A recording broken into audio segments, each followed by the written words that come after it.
الله أكبر الله أكبر.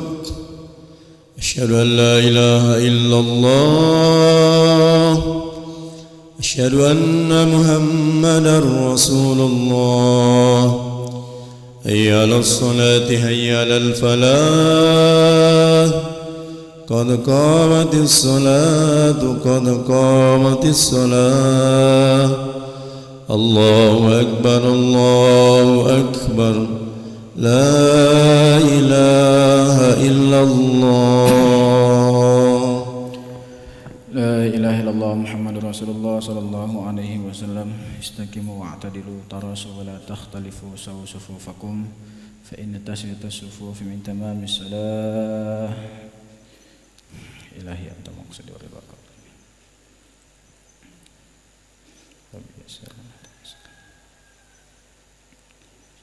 صلي فرض صبح.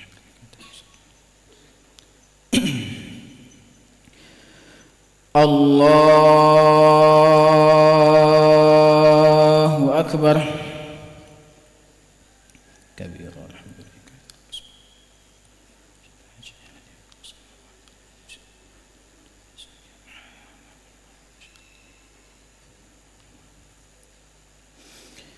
بسم الله الرحمن الرحيم.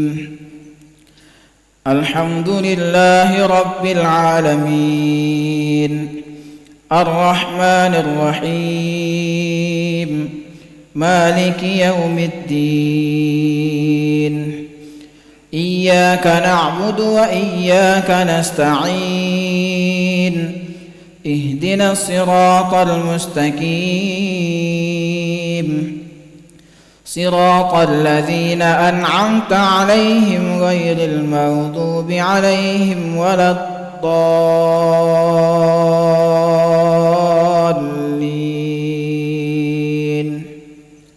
آمين.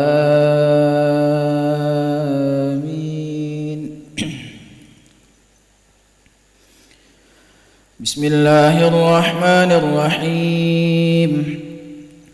إنا فتحنا لك فتحا مبينا ليغفر لك الله ما تقدم من ذنبك وما تأخر ويتم نعمته عليك ويهديك صراطا مستقيما وينصرك الله نصرا عزيزا.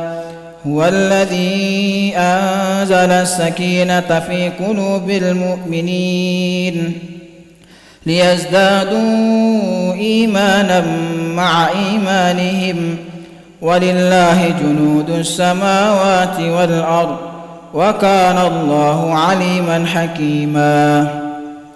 ليدخل المؤمنين والمؤمنات جنات تجري من تحتها الأنهار خالدين فيها ويكفر عنهم سيئاتهم وكان ذلك عند الله فوزا عظيما.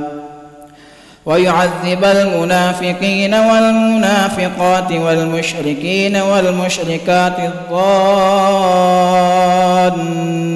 بالله ظن السوء عليهم دائرة السوء وغضب الله عليهم ولعنهم وأعد لهم جهنم وساءت مصيرا.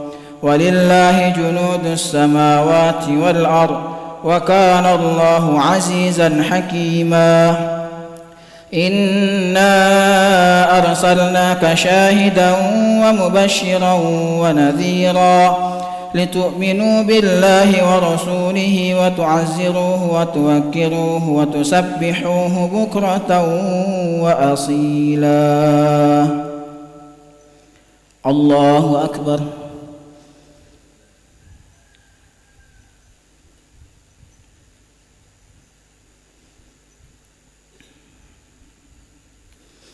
سمع الله لمن حمده.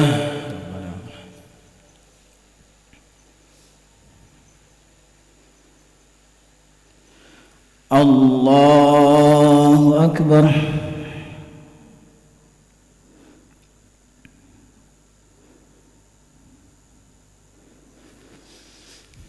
الله أكبر.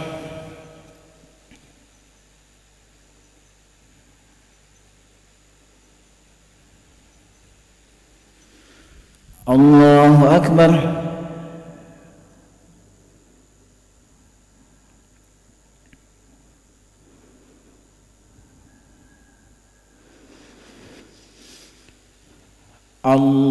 الله أكبر.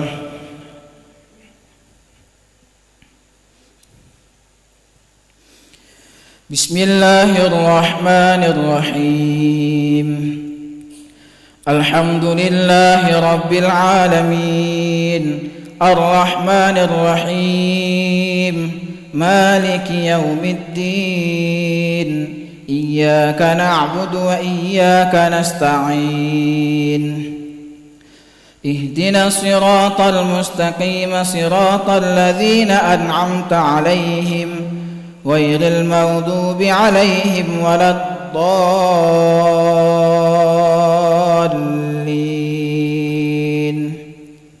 آمين.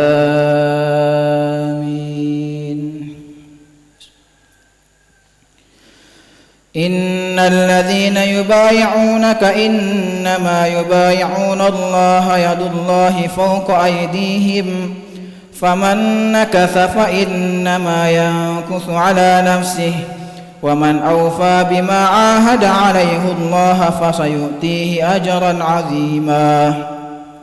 سيقول لك المخلفون من الأعراب شغلتنا أموالنا وأهلنا فاستغفر لنا يقولون بألسنتهم ما ليس في قلوبهم قل فمن يملك لكم من الله شيئا إن أراد بكم ضرا أو أراد بكم نفعا بل كان الله بما تعملون خبيرا. بل ظننتم أن لن ينقلب الرسول والمؤمنون إلى أهليهم أبدا وزين ذلك في قلوبكم وظننتم ظن السوء وكنتم قوما بورا. ومن لم يؤمن بالله ورسوله فإنا أعتدنا للكافرين سعيرا. ولله ملك السماوات والأرض يغفر لمن يشاء ويعذب من يشاء وكان الله غفورا رحيما. سيقول المخلفون إذا انطلقتم إلى مغانم لتأخذوها ذرونا نتبعكم يريدون أن يبدلوا كلام الله قل لن تتبعوا كذلكم قال الله من قبل فسيقولون بل تحسدوننا بل كانوا لا يفقهون إلا قليلا. الله أكبر.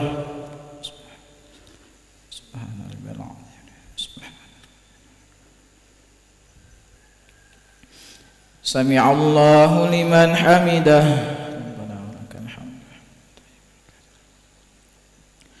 اللهم اهدنا فيمن هديت وعافنا فيمن عافيت وتولنا فيما توليت وبارك لنا فيما أعطيت وقنا برحمتك شر ما قضيت فإنك تقضي ولا يقضى عليك فإنه لا يذل من تبارك نستغفرك ونتوب إليك. اللهم أعز الإسلام والمسلمين وأذل الشرك والمشركين ودمر أعداء الدين. اللهم سلمنا والمسلمين. اللهم انصرنا والمسلمين. اللهم احفظنا والمسلمين. اللهم آلف بين قلوب المسلمين واكفنا وإياهم أجمعين شر مصائب الدنيا والدين. وصلى الله على سيدنا محمد النبي الأمي وعلى آله وصحبه وبارك وسلم. الله أكبر. سبحان ربنا الله.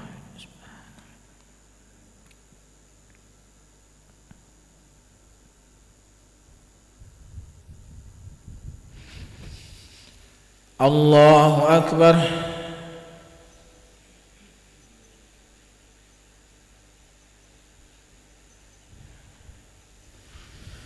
الله أكبر.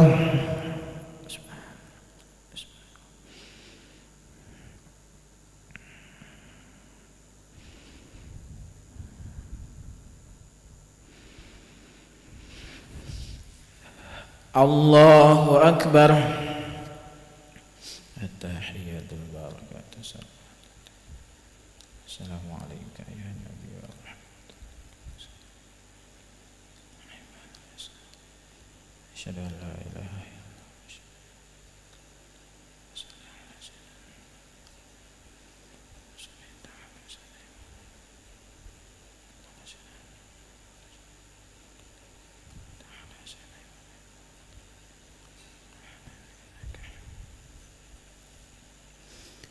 السلام عليكم ورحمة الله. السلام عليكم ورحمة الله. استغفر الله العظيم الذي لا إله إلا هو الحي القيوم وأتوب إليه. أستغفر الله العظيم الذي لا إله إلا هو الحي القيوم وأتوب إليه. أستغفر الله العظيم الذي لا إله إلا هو الحي القيوم وأتوب إليه. لا إله إلا الله وحده لا شريك له، له الملك وله الحمد يحيي ويميت وهو على كل شيء قدير. لا إله إلا الله وحده لا شريك له، له الملك وله الحمد يحيي ويميت وهو على كل شيء قدير. لا إله إلا الله وحده لا شريك له، له الملك وله الحمد يحيي ويميت وهو على كل شيء قدير. لا إله إلا الله وحده لا شريك له، له الملك وله الحمد يحيي ويميت وهو على كل شيء قدير. لا إله إلا الله وحده لا شريك له، له الملك وله الحمد يحيي ويميت وهو على كل شيء قدير. لا إله إلا الله وحده لا شريك له، له الملك وله الحمد يحيي ويميت وهو على كل شيء قدير. لا إله إلا الله وحده لا شريك له، له الملك وله الحمد يحيي ويميت وهو على كل شيء قدير. لا إله إلا الله وحده لا شريك له، له الملك وله الحمد يحيي ويميت وهو على كل شيء قدير. لا إله إلا الله وحده لا شريك له، له الملك وله الحمد يحيي ويميت وهو على كل شيء قدير. لا إله إلا الله وحده لا شريك له، له الملك وله الحمد يحيي ويميت وهو على كل شيء قدير. اللهم أجرنا من النار، اللهم أجرنا من النار، اللهم أجرنا من النار، اللهم أجرنا من النار، اللهم أجرنا من النار، اللهم أجرنا من النار، اللهم أجرنا من النار سالمين. اللهم أنت السلام ومنك السلام، إليك يعود السلام، فحينا ربنا بالسلام، أدخلنا الجنة دار السلام. تباركت ربنا وتعاليت يا ذا الجلال والإكرام. أعوذ بالله من الشيطان الرجيم. بسم الله الرحمن الرحيم. الحمد لله رب العالمين، الرحمن الرحيم، مالك يوم الدين. إياك نعبد وإياك نستعين، اهدنا الصراط المستقيم، صراط الذين أنعمت عليهم غير المغضوب عليهم ولا الضالين. آمين. وإلهكم إله واحد لا إله إلا هو الرحمن الرحيم. الله لا إله إلا هو الحي القيوم، لا تأخذه سنة ولا نوم، له ما في السماوات وما في الأرض. من ذا الذي يشفع عنده إلا بإذنه، يعلم ما بين أيديهم وما خلفهم، ولا يحيطون بشيء من علمه إلا بما شاء. وسع كرسيه السماوات والأرض ولا يؤوده حفظهما وهو العلي العظيم. إلهنا يا ربنا يا معبود سبحان الله سبحان الله سبحان الله سبحان الله سبحان الله سبحان الله سبحان الله سبحان الله سبحان الله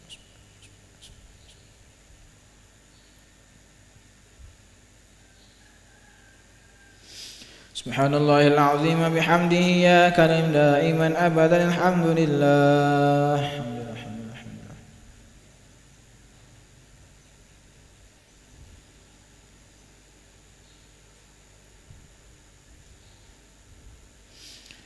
الحمد لله رب العالمين على كل حال وفي كل حال وبنعمة الله أكبر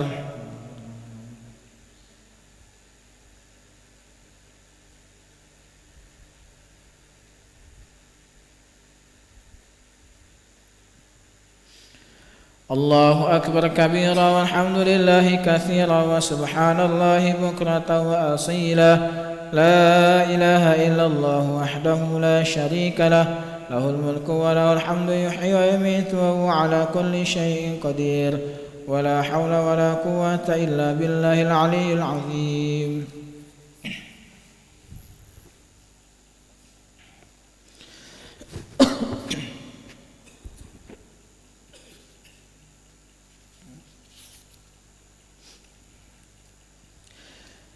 Bismillahirrahmanirrahim. Assalamualaikum warahmatullahi wabarakatuh.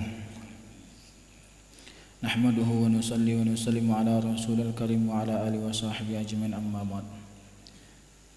Alhamdulillah hadirin Allah Subhanahu wa taala. Pada hari ini kita akan bacakan beberapa hadis tentang pentingnya zikir. An Anas bin Malik radhiyallahu anhu qala sami'tu Rasulullah sallallahu alaihi wasallam yaqul qala Allah tabaraka wa ta'ala Ya ibn Adam, innaka ma da'utani wa rajautani ghafartu laka ala ma kana fik wa la ubali. Ya ibn Adam, law balagta dhunubaka anana as-sama'i thumma astaghfartani faghfartu laka wa la ubali.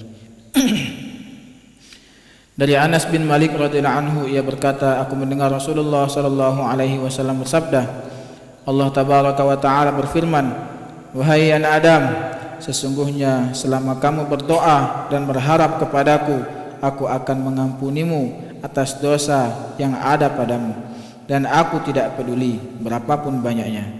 Wahai anak Adam, seandainya dosa-dosamu penuh sampai ke ujung langit, lalu kamu minta ampun kepadaku, niscaya aku akan mengampunimu, dan aku pun tidak peduli. Hingga akhir hadis. An Abi Hurairah radhiyallahu anhu qala sami'tu Nabi sallallahu alaihi wasallam qala inna 'abdan asaba dhanban faqala rabbi adnabtu dhanban faghfirli faqala rabbuh a'alima 'abdi anna lahu rabban yaghfiru dhunub yaghfiru dhanba wa ya'khudhu bih ghafartu li 'abdi thumma makatha ma syaa Allah thumma asaba dhanban faqala rabbi adnabtu akhar faghfirhu فقال أعلم عبدي أن له ربا يغفر الذنب ويأخذ به غفرت لعبدي ثم مكث ما شاء الله ثم أذنب ذنبا فقال ربي أذنبت آخر فاغفره لي فقال أعلم عبدي أن له ربا يغفر الذنب ويأخذ به غفرت لعبدي ثلاثا فليعمل ما شاء. Dari Abu Hurairah radhiyallahu anhu ia berkata, aku mendengar Nabi SAW bersabda, sesungguhnya jika seorang hamba melakukan satu dosa, lalu ia berkata, wahai Tuhanku, aku telah berbuat satu dosa, maka ampunilah aku. Allah akan berfirman, apakah hambaku itu mengetahui bahwa ia mempunyai Tuhan yang maha pengampun, yang mengampuni dosa, dan mampu pula menimpakan siksa karena dosa itu. Aku telah mengampuni hambaku itu. Kemudian setelah sekian waktu berlalu, sesuai kehendak Allah, ia pun berbuat dosa lagi. Lalu ia pun berkata, wahai Tuhanku, aku telah berbuat dosa lagi, maka ampunlah dosaku itu. Allah Subhanahu wa taala berfirman, apakah hambaku itu mengetahui bahwa ia mempunyai Tuhan yang mampu mengampuni dosa dan juga mampu menimpakan siksa karena dosa itu. Aku telah mengampuni hambaku itu. Kemudian setelah sekian waktu berlalu, sesuai dengan kehendak Allah, ia pun melakukan dosa lagi. Lalu ia berkata, wahai Tuhanku, aku telah berbuat satu dosa lagi, maka ampunilah dosaku itu. Allah Subhanahu wa taala berfirman, apakah hambaku itu mengetahui bahwa ia mempunyai Tuhan yang maha pengampun, yang mampu mengampuni dosa dan juga mampu menimpakan siksa karena dosa itu. Aku telah mengampuni hambaku itu atas ketiga dosanya, maka terserah ia berbuat semaunya. An Ummi Idamah al-Ausiyah radhiyallahu anha qalat qala Rasulullah sallallahu alaihi wasallam, ma min muslimin ya'malu dhanban illa waqafa al-malaku muwakkalu bi ihsa'i dhunubihi 3 sa'at fa in istaghfara Allahu min dhanbihi dhalik fi syai'in min tilka sa'at lam yukifhu alaihi wa lam yu'adzab yaumal qiyamah. Dari Ummu Ismah al-Ausiyah radhiyallahu anha, ia berkata, Rasulullah sallallahu alaihi wasallam bersabda, jika seorang muslim berbuat dosa, maka malaikat yang diserahi tugas untuk menghitung dosanya akan berhenti selama 3 saat. 6. Jika ia minta ampun kepada Allah dari dosanya tersebut, ketika masih dalam tenggang waktu itu, malaikat tidak akan mencatat dosa tersebut dan ia tidak akan diazab pada hari kiamat. An Abi Umamah radhiyallahu anhu anna Rasulullah sallallahu alaihi wasallam qala, inna sahibasy shimal la yarfa'ul qalam 6 sa'at 'anil 'abdil muslimin mukhti' awil masi' fa in nadima wastaghfarallahu minha alqaha wa illa kutibat wahidah.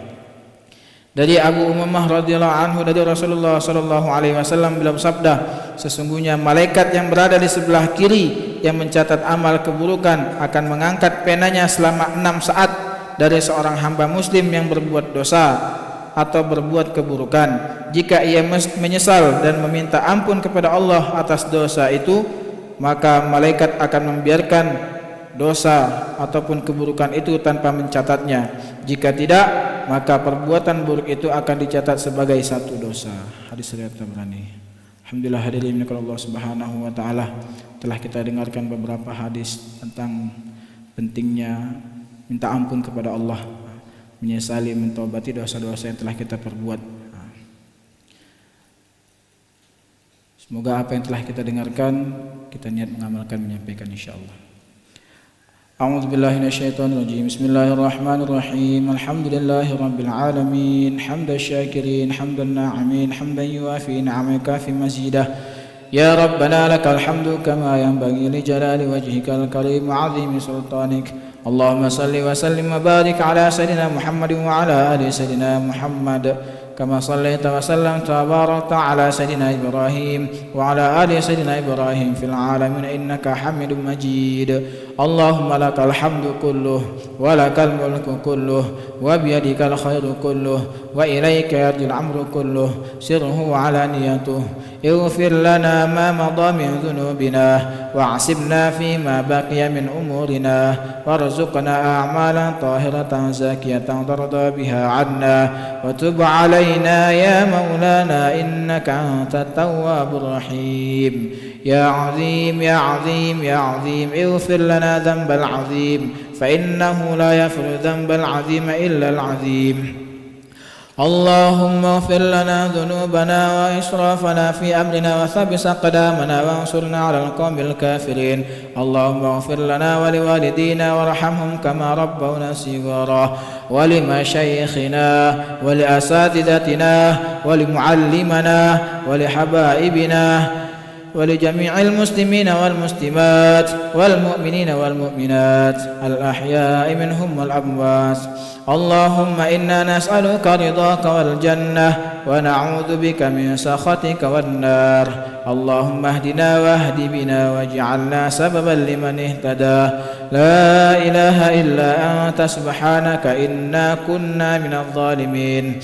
اللهم إنا نسألك من خير ما سألك منه نبيك محمد صلى الله عليه وسلم ونعوذ بك من شر ما استعاذك منه نبيك محمد صلى الله عليه وسلم.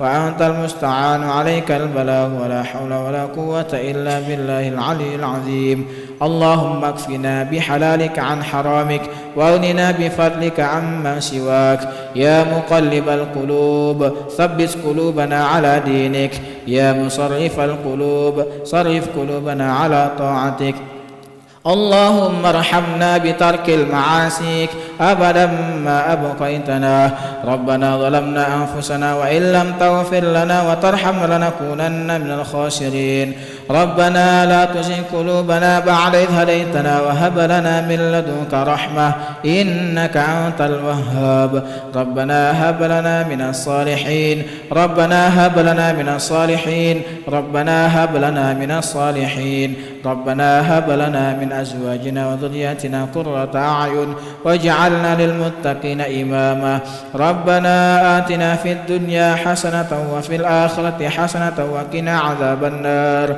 وأدخلنا الجنة مع الأبرار برحمتك يا عزيز يا غفار يا رب العالمين وصلى الله على سيدنا محمد النبي الأمي وعلى آله وصحبه وبارك وسلم إفضل سبحان ربك رب العزة عما يصفون وسلام على المرسلين والحمد لله رب العالمين صلى الله على محمد صلى الله عليه وسلم صلى الله على محمد صلى الله عليه وسلم صلى الله على محمد صلى الله عليه وسلم صلى الله على محمد صلى الله عليه وسلم صلى الله على